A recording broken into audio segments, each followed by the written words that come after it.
இன்னைக்கு இந்தியா மாதிரி நாடுகளில் ஒரு பக்கம் பார்த்தா இளைஞர்களுடைய மக்கள் தொகை அதிகமாயிட்டே இருக்கு. உலகத்திலேயே அதிகமான இளைஞர்கள் இருக்கக்கூடிய நாடு அப்படின்னு பார்த்தீங்கன்னா இந்தியா தான்.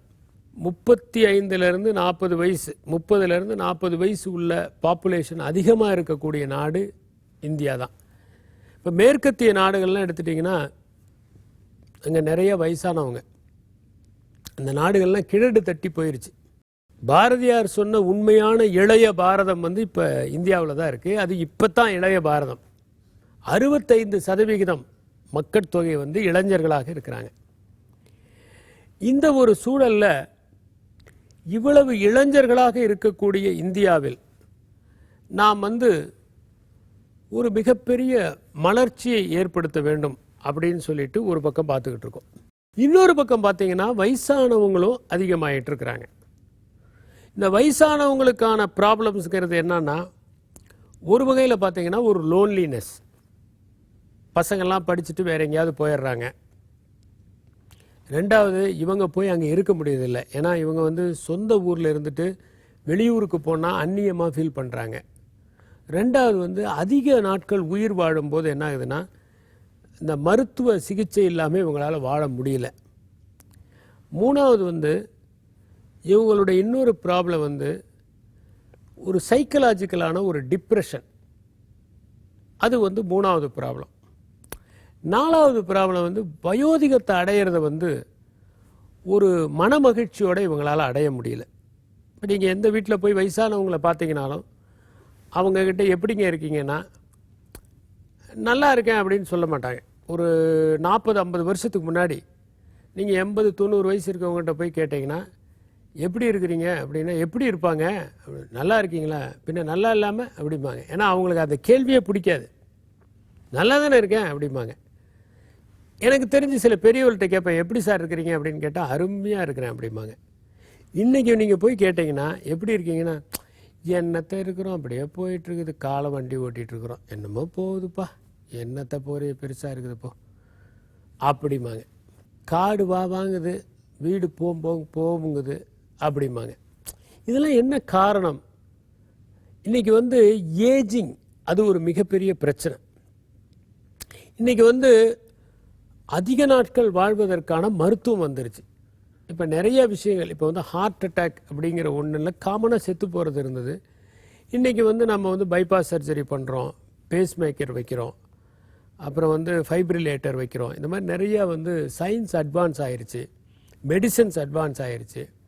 இது மாதிரி நிறையா நமக்கு மாத்திரைகள் வந்துச்சு. பிளட் ப்ரெஷருக்கு மாத்திரைகள், சுகருக்கு மாத்திரைகள், இதெல்லாம் வர ஆரம்பித்ததுனுடைய விளைவு என்னன்னாக்கா ஆன்டிபயோட்டிக்ஸினுடைய இது, அதுலேயும் அட்வான்ஸ்டு மெடிசன்ஸ் வந்துருச்சு.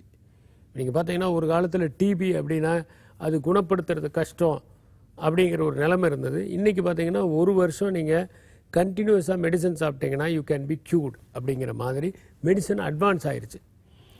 இன்னொன்று, வேலை வாய்ப்பு அப்படிங்கிறது ஒரு கட்டத்தில் என்னென்னா, அந்த சொந்த ஊர்லேயே இருந்த நிலைமை மாதிரி எல்லாரும் ஒரே ஊரில் இருப்பாங்க, சொந்தக்காரங்க இருப்பாங்க, பக்கத்து வீட்டில் சொந்தக்காரங்க, அப்படி இருந்த காலம் போய் இன்றைக்கி என்னென்னா சான்சஸ் நிறையா இருக்குது. அதனால் வெளியே போக வேண்டிய சூழல், வெளி மாநிலம், வெளி மாவட்டம், சில நேரங்களில் வெளிநாடுகள் போக வேண்டிய ஒரு சூழல். இதெல்லாம் சேர்ந்து இந்த ஏஜிங்குங்கிற ஒரு ப்ராசஸை ரொம்ப கஷ்டமாக்குது. முதல்ல ஏஜ் ஆகிறவங்களுக்கு நம்ம எந்த விதமான ஒரு சைக்கலாஜிக்கல் கவுன்சிலிங்கும் கொடுக்கறதில்ல. இப்போ ஏஜ் ஆனவங்களுக்காக ஏதாவது ப்ரோக்ராம் நடத்துகிறோமா? நம்ம யூத்துக்காக ப்ரோக்ராம் நடத்துகிறோம். வயசானவங்களுக்காக எந்த சேனலாவது ஒரு ப்ரோக்ராம் நடத்துதா? தேவை. ஏன்னா வயசானவங்களுக்கான ப்ராப்ளத்தை நம்ம ஷேர் பண்ணிக்கிறதுக்கு ஒரு ஃபோரம் கொடுக்கணும்.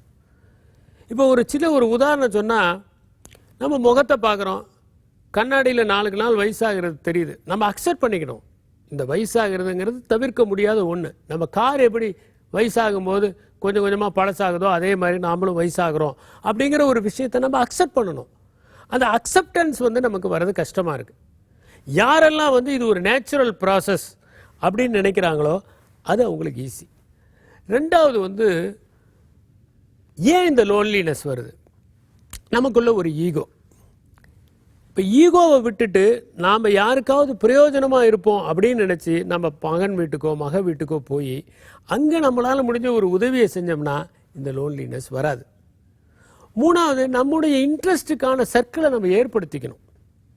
என்றைக்கு நாம் அந்த சர்க்கிளை ஏற்படுத்திக்கிறோமோ அப்போ ஏதாவது ஒரு ஆக்டிவிட்டி, காலையில் ஒரு வாக்கிங், 2 பேர் சேர்ந்து ஒன்றா போகிறது.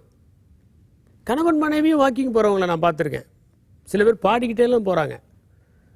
அதே மாதிரி சங்கீதம் பிடிச்சா நம்ம ஒன்றா போகலாம், கொஞ்சம் லேட்டாக வரலாம் வீட்டுக்கு. நம்முடைய இருத்தலால் யாருக்கும் தொல்லை இல்லை, இருந்தால் பிரயோஜனமாக இருக்கிற மாதிரி.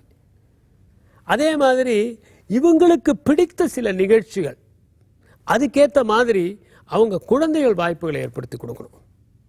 இது மாதிரி தன்னுடைய வாழ்க்கையை கொஞ்சம் வகையாக முறைப்படுத்திக்கிட்டா அப்போ நிச்சயமாக ஏஜிங் அப்படிங்கிறது it will not be ageing with raging. One need not have to age with rage, one can age with grace. அந்த மாதிரி வயோதிகம் என்பது இயல்பானது. ஆனால் அதை நம்ம வளர்வதற்கான வாய்ப்பாக பயன்படுத்தி கொண்டால் நாம் வயதானவர்களாக ஆவதில்லை. வளர்வதை நிறுத்துகிற போதுதான் வயதானவர்களாக ஆகிறோம். எனவே வயோதிகத்தை அடைகிற போதும் நம்மை நல்ல செயல்களில் ஈடுபடுத்தி கொண்டே இருப்போமே ஆனால் நாம் முதுமை என்பதை வரமாக கருதுவோமே தவிர பாரமாக கருத மாட்டோம்.